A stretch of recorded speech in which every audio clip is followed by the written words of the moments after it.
কুরআনুল কারীম সূরাতুত তাওবার 103 নম্বর আয়াতে পাক তেলাওয়াত করেছি, যেখানে রব্বুল আলামিন ইরশাদ করছেন আমার নবীজিকে, খুদ মিন আমওয়ালিহিম সাদাকা, ও আমার হাবিব আপনি আপনার উম্মতদের থেকে তাদের সম্পদ থেকে সদকা নেন।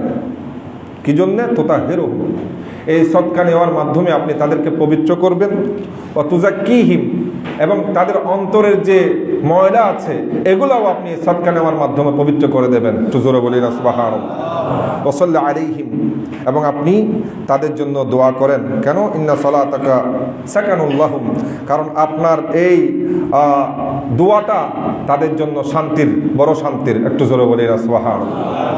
আল্লাহ পাক রব্বুল আলামিন এখানে সদকার কথা বলেছেন।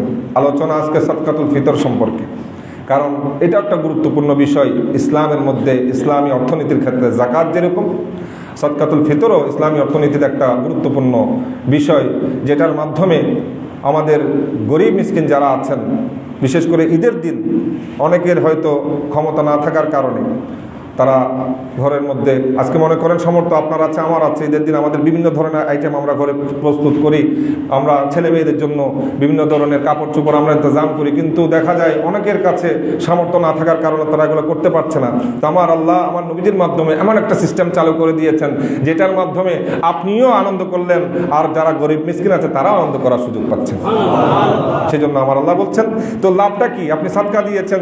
আল্লাহ পাক রব্বুল আলামিন আসলে আমাদের প্রতি কত মেহেরবান, কত দয়াবান দেখেন। আল্লাহ বলতে পারতেন আপনি সদকাগুলো নিয়ে নেন, শেষ। আমার আল্লাহ বলেন না না, আমার বান্দা যে সদকা দিবে, এই যে তার টাকা থেকে দিবে, এটার অবশ্যই বিনিময় আমার আল্লাহর কাছে, আমি আল্লাহর কাছে আছে। সেটা কি? এই যে সদকা দিবে তার বিনিময়ে আমি আল্লাহ তাদের ভিতরে বাইরে পরিষ্কার করে দেব। আপনি সদকাও দিলেন, ভিতরে বাইরে পরিষ্কার হয়ে যাচ্ছে। তো এই আয়াতে পাকের মাধ্যমে সদকাতুল ফিতর একটা গুরুত্বপূর্ণ বিষয় এসে যাচ্ছে। আল্লাহ পাক যাদের উপর ওয়াজিব হয়েছে, আল্লাহ তাদেরকে সদকাতুল ফিতর আদায় করার তৌফিক দান করুক। সবাই বলুন আমিন। তো এটা কিরকম? এটা মুত্তাফাক আলাইহি হাদিস, বুখারী মুসলিমের মধ্যে আসছে। ইবনে ওমর রাদিয়াল্লাহু তাআলা আনহুমা উনি বর্ণনা দিচ্ছেন যে ক্বালা ফারাদা রাসূলুল্লাহ সাল্লাল্লাহু আলাইহি ওয়াসাল্লাম যাকাতাল ফিতর। ফারাদা ইয়ানি ওয়াজাবা, আল্লাহ রসুল যখন ফরজ করেছেন এটা ওয়াজিব, এটা কি না ফরজ না, মানে ওয়াজিব। তো রাসূল কারীম সাল্লাল্লাহু আলাইহি ওয়াসাল্লাম সদকাতুল ফিতর ওয়াজিব করেছেন সাআম মিনাত তামার আও সাআম মিনাশ শাঈর। সা বলা হয় এটা আরবের একটা মাপযন্ত্র। আমাদের এখানে অনেক সময় চাউল মাপে বিভিন্ন কিছু দেখেন একটা কোটা থাকে, মাপযন্ত্র থাকে। তো এখানে সা যেটা তামার, ওইটা হচ্ছে আপনার 3 কেজি 300 গ্রাম, আর জব হলে 1 কেজি 650 গ্রাম। তো রাসূল কারীম সাল্লাল্লাহু আলাইহি ওয়াসাল্লাম বলছেন যে তোমরা সদকাতুল ফিতর আদায় করো 1 সা খেজুর 1 সা জব থেকে, আলাল আবদি ওয়াল হুররি, কার পক্ষ থেকে? স্বাধীন পরাধীনের পক্ষ থেকে, ওয়াজ যাকারি ওয়াল উনসা, পুরুষ নারীর পক্ষ থেকে, ওয়াস সাগীর ওয়াল কাবীর, ছোট বড়র পক্ষ থেকে, মিনাল মুসলিমিন, সব মুসলমানদের মধ্যে।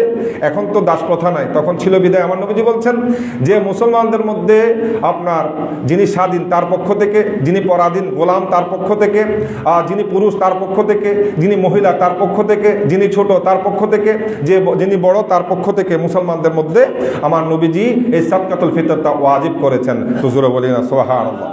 ওয়া আমারা বিহা আন তুআদ্দা ক্বাবলা খুরুজিন নাস ইলা সালাহ, এবং এটা নিতে বলেছেন কখন?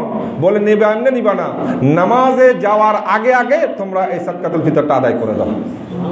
কারণ নামাজে যাওয়ার আগে আগে যদি সদকাতুল ফিতরটা আদায় করা হয়, তখন মানুষ একটা সুযোগ পাবে কিছু কেনাকাটা করার।